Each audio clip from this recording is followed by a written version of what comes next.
few weeks ago, I did a lesson on Trilogy, Greg Lake and Keith Emerson song, having just stumbled into live versions of Greg playing this now, thinking, God, what a beautiful song. And it really hadn't occurred to me to ever do a lesson on it. But as I was doing the lesson, I started messing around with playing a little instrumental version of it, and it just seemed too cool. And then I got a few requests at the site to elaborate on how to put that all together. So, spent a little bit of time on it, and this lesson's going to be a little different than many arrangement lessons because this is really flexible. It doesn't really have to go any way. We have to combine some chords. It's pretty much the same chords as were in in just what I would the accompaniment version that I did a little while ago. But then we just have to work in this melody, which is really unusual in spots, a few little bass motions and things like that. So in the next segment, I'll talk about basically understanding the chords and the melody, and then we'll just kind of put this together. Probably won't be very long, but it will also be a lot of room for you to improvise and create. So a look at solo guitar version of Trilogy.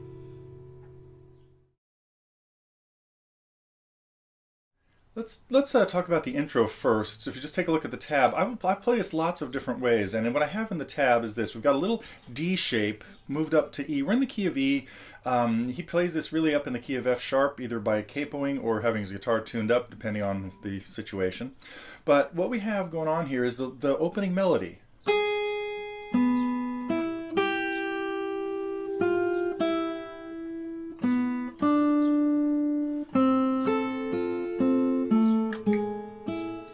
Now right there I played it the way I have it in the tab, but in the playthrough I did in the previous segment, I did a little bit more sliding. I didn't finger those notes all where I have them. Sliding up from the E to the G is sometimes a nice thing, so going from the 5th fret to the 8th. Then we need the F and an E, and then to a C. Sometimes I would do a slide here from the from B to D. So.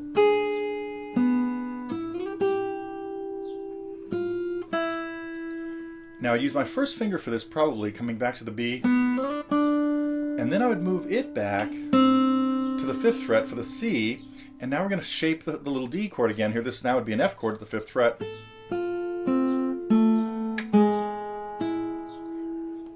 So that's what we have so a bunch of different ways you could play that just to pick out that melody. Now, then I played something I don't have in the tab, which was I just started vamping on the chords, which are an E chord, followed by, you're going to slide it up a half step, but if you just move the whole chord up a half step, we don't want this F natural in here, we want F sharp. So we have a really unusual chord shape. We've got an F sharp, an A, and a C, with an E in the bass, so it makes it kind of an F sharp minor 7 flat 5, but it also has an 11th in there. We're not going to worry about the names of these chords, but it's a really nice spooky chord. Now later on, we're going to need this chord with a G up on the top, and that's when we're bringing in the melody.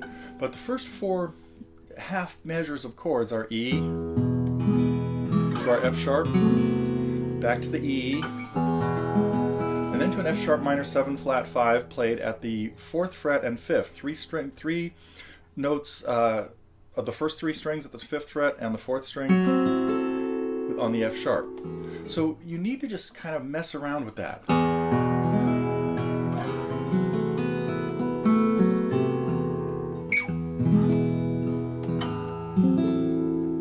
Anything you really want to do in there, just have to mess around. Then we start trying to work in the melody. So I'll talk about that in the next segment, but I just want to kind of get you started on the verse, or the intro and the verse. No, the intro completely.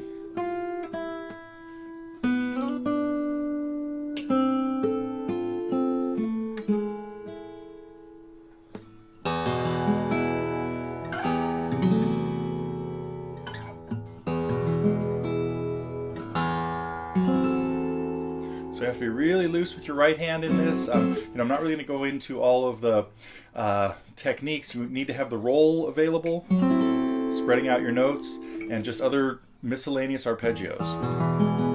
There would be a 6-note one on the E, Sometimes you could just drag your thumb across the strings.